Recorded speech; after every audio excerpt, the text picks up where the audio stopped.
कोटा में जन आक्रोश रैली में कांग्रेस वक्ताओं ने बीजेपी की केंद्र व राज्य सरकार पर जमकर हमला बोला।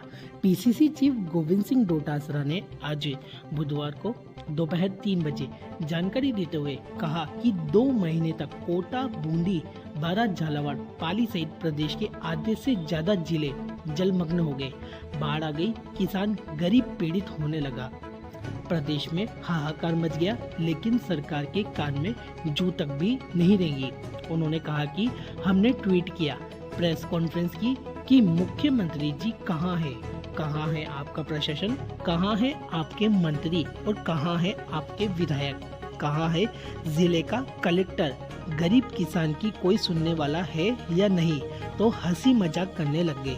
और हद तो तब होगी जिस बाढ़ में अतिवृष्टि दिन हो रही थी, उसी दिन भीड़ कोसी को लेकर मुख्यमंत्री 8 घंटे तक वीसी करते रहे और कहते रहे अतिवृष्टि से घबराना मत। मेरे दादाजी जब अतिवृष्टि में मकान चूता था तो पानी की बाल्टी बांधते थे। उन्होंने कहा कि पिताजी क्या करते थे, इसे जनता को क्या लेना देना। जनता यह पूछना चाहती है कि राजस्थान में जो पर्ची खुली थी वह पर्ची क्या कर रही है। वहीं प्रहलाद गुंजल ने कहा कि तानाशाही पर लगाम लगाए, इस वोट चोरी करने वाली सरकार को बेनकाब करेंगे, इनके चेहरे का नकाब उतारकर जमीन पर फेंक देंगे।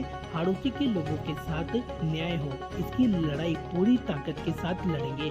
वहीं कांग्रेस नेता धीरज गुर्जर ने कहा कि पर्ची खोलकर एक ऐसा सीएम प्रदेश की जनता को दे दिया जिसको ये नहीं पता कि सरकार वो चला रहा है या दिल्ली चला रही है या अधिकारी चला रहे हैं। आज प्रदेश की जनता त्रस्त है, किसान को मुआवजा तक भी नहीं मिल रहा, बेरोजगार को रोजगार नहीं मिल रहा है। कोई मकानों का सर्वे नहीं, लोग त्राईमाम कर रहे हैं और सरकार मस्त होकर के ब्यूरोक्रेसी के साथ में मीटिंगें ले रही है। इससे बड़ा दुर्भाग्य कोई हो नहीं सकता। राजस्थान की विधानसभा का मानसून सत्र आया, हमने सोचा कि सरकार इस बाढ़ के कारण से हुए नुकसान, किसानों की बर्बादी के ऊपर कोई चर्चा करेगी, कानून व्यवस्था के ऊपर कोई चर्चा करेगी, पंचायती राज और नगर निकाय के चुनाव नहीं हो रहे उस पर कोई चर्चा करेगी।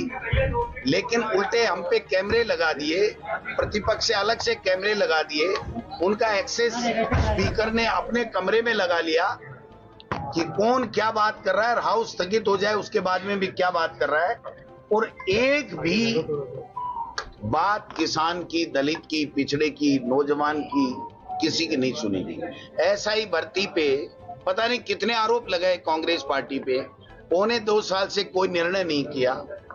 आज जब हाई कोर्ट ने निर्णय दे दिया तो मुख्यमंत्री जी कह रहे हैं मैंने एसआईटी गठित की इसलिए ये हो गया, और दूसरे दिन स्टे आ गया तो उन्होंने कहा कि जो गड़बड़ करके नहीं आए हैं, ईमानदारी से आए परीक्षा देके, उनकी मैं रक्षा कर रहा हूं।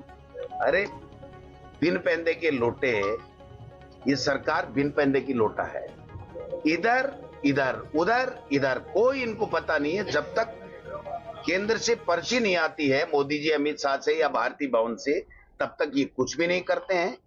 तानाशाही है, तानाशाही का नतीजा आपने नेपाल में देख लिया, तानाशाही का और मीडिया के ऊपर अंकुश लगाने का नतीजा हमने श्रीलंका में देख लिया। ईश्वर से प्रार्थना करते हैं कि पाकिस्तान, श्रीलंका, नेपाल, इन देशों में लोकतंत्र खत्म हो गया है, कहीं ये तानाशाह हमारे देश का लोकतंत्र खत्म ना कर दे। राहुल गांधी जी वोट चोरी पकड़ करके प्रमाण दे रहे हैं। चुनाव आयोग निकम्मेपन से ये कह रहा है कि आप शपथ पत्र दीजिए। एक नेता प्रतिपक्ष, उसको ये कहना कि आप शपथ पत्र दो, 3 मुख्य चुनाव आयुक्त रहे वे लोग ये कह रहे हैं कि बिल्कुल गलत है चुनाव आयोग, बीजेपी की भाषा बोल रहा है, उसके बावजूद भी इनके कोई फर्क नहीं पड़ने वाला है। विदेशों में घूम रहे हैं मोदी जी और यहाँ लोग परेशान हैं, किसान बर्बाद हो रहे हैं। तो किसानों को उचित मुआवजा मिले, बेघर हो गए उनको आशियाना मिले, उनको मुआवजा मिले, जो बाढ़ से सड़कें टूटी हैं वो जल्दी से जल्दी ठीक हों, नौजवानों को नौकरियां मिले, बच्चों को अच्छी शिक्षा मिले, जो बीमार है उसको अच्छा चिकित्सा की सुविधाएं मिले।